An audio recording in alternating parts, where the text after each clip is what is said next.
Hello, welcome, and thanks for joining me. Let's spend a few minutes with Dance, Dance, Dance by Haruki Murakami.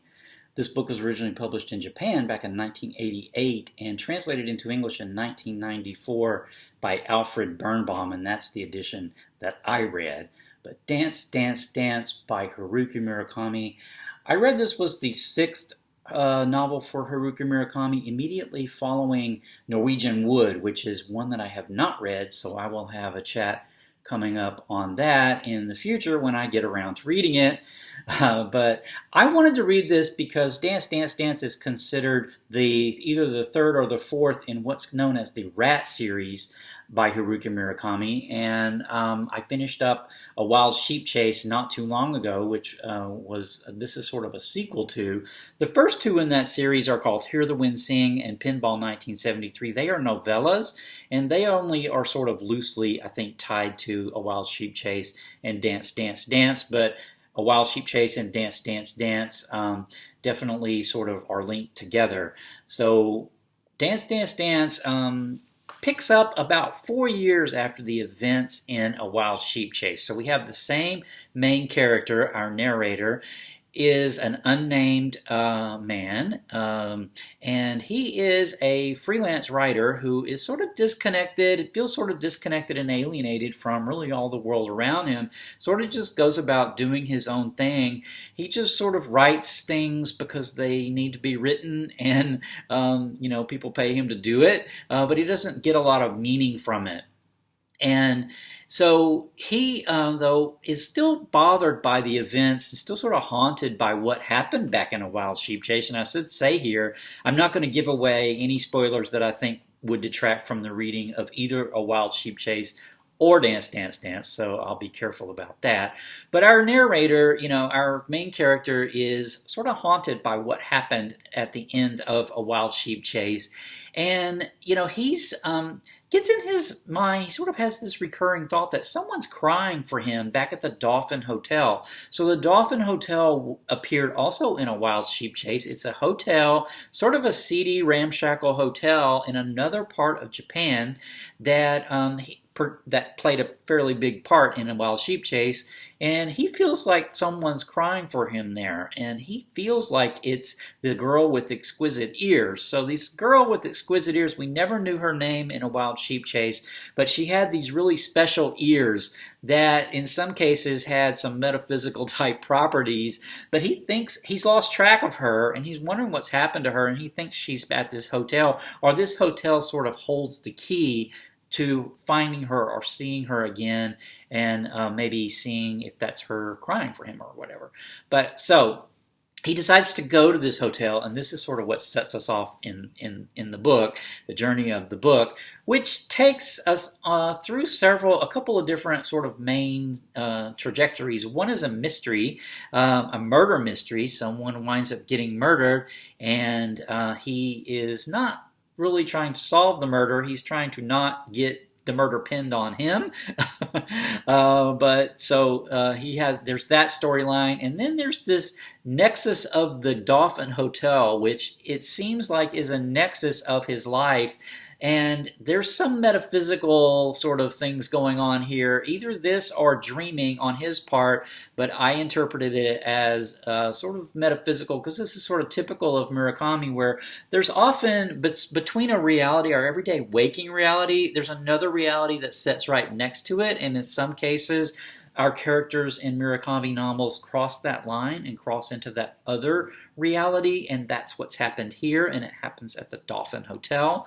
And so this Dolphin Hotel, though, seems to be like a nexus of his life right now. You know how in your life sometimes you will have a focal point of a place where it seems like your life is really revolving around, and everything seems to be connecting through this place at this point in your life. I don't know if you've ever experienced that. I know I have. So this is what's going on with him, we find out, is that the Dolphin Hotel sort of holds the key to really connecting him through the world, and I don't want to explain too much else about that right now, but I will talk about it a little bit more later on in the chat. But I just thought, so that's kind of what's going on. I thought it would be good to kind of just go through the main characters, because that would give you a little bit more idea of who all we meet in this book, and then sort of what else is going on. So I already talked about the main character. So the Dolphin Hotel, there's a receptionist there. She's known through part of the novel as the receptionist with the glasses, or the girl with the glasses. We do eventually know her name, but the girl with the glasses is a receptionist, and our main character refers to her as sort of the spirit of the hotel. She also sort of shares this ability to go, she crosses this line of reality into this other reality at the hotel, sort of like our main character does. And so he has sort of forms a bond with her, or not really a bond, but a connection with her. He also meets at the hotel, through the girl, the receptionist with the glasses, a young teenaged girl, I think she's 13 years old, who is forgotten by her mother. Her mother is a famous photographer artist who's known as Ame, I think, I wrote it down, Ame, which in Japanese means rain, and the young girl's name is Yuki, and her name means snow, so the mother is rain and the daughter snow. But this young teenaged girl is psychic, but she is really left to fend for herself by both of her parents, her very forgetful and self-absorbed artist mother, photographer mother, who has a one-armed poet for a boyfriend that we also meet, and then her father is a writer whose name is a sort of a play on Haruki Murakami's name himself. Although I don't know that this character is really supposed to be him, but I forget what his name is. It's not Murakami, but it's something really close to that. But anyway, so she's really left to fend for herself. Her parents really get him to want the main character then to sort of help look after her. He ends up taking her back to Tokyo and sort of start trying to look after her a little bit, and they become friends because they have a sort of a connection, even though there's a vast age difference, but especially through solving these mysteries that are going on. So other characters is his high school friend. He had this friend in school whose name is Gotanda, who's become a famous actor.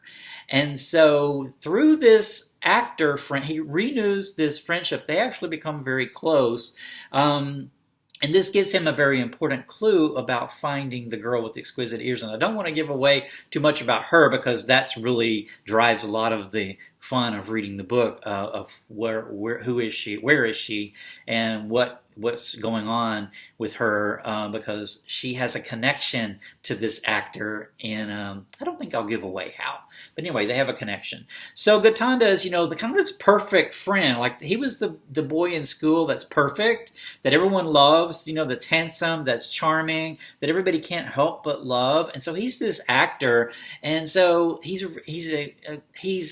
when we meet him, he also feels alienated and disconnected, we find out. So he and the main character sort of renew their friendship and become fairly good friends. That also moves our mysteries along.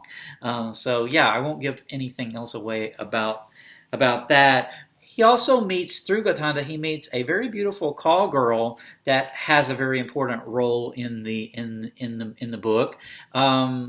He has a connection with her. It doesn't last long, but she does continue to influence really the rest of the book, and that's all I'll say about that.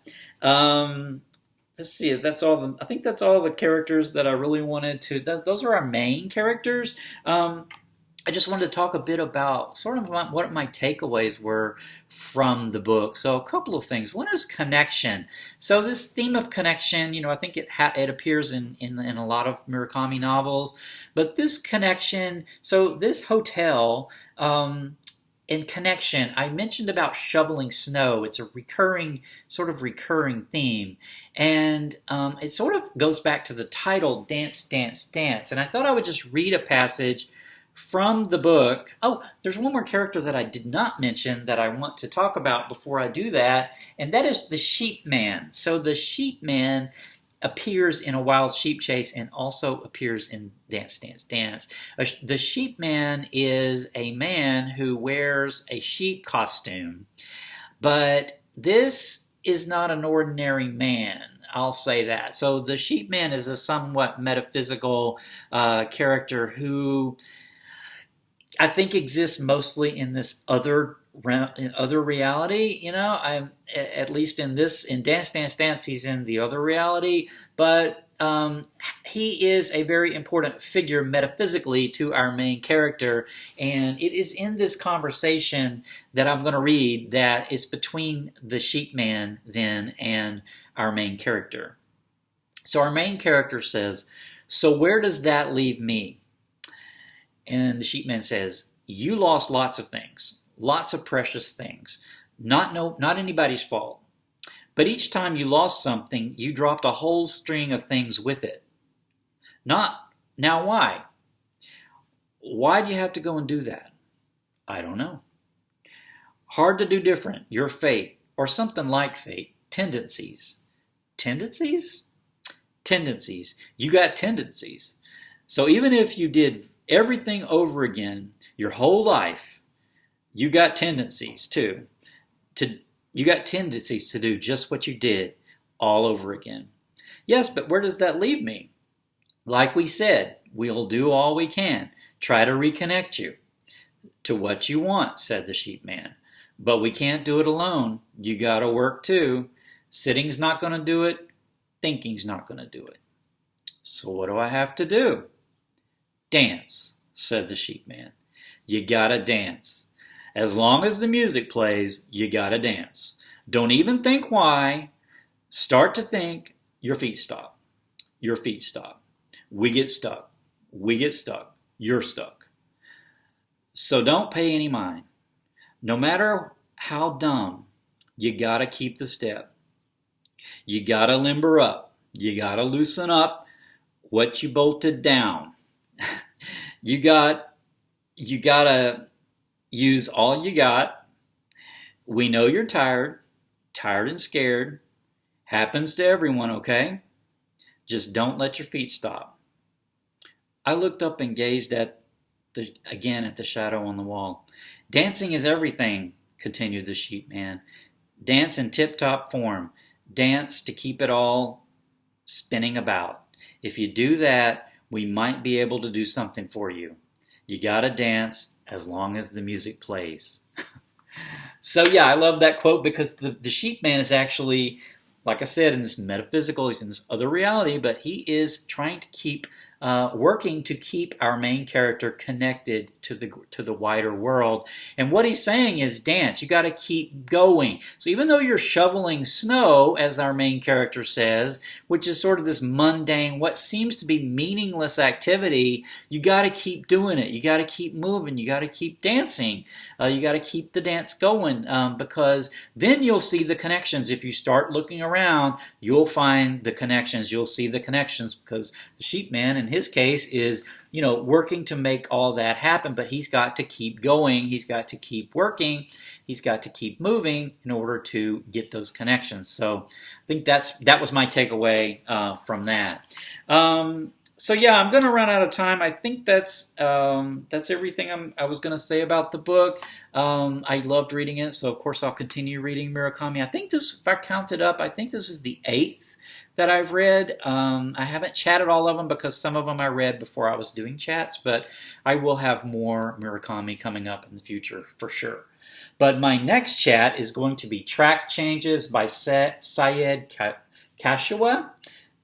Track Changes by Syed Kashua will be my next chat. I have already finished this, so hopefully I will have a chat on it coming up very soon. So until next time, take care. Bye.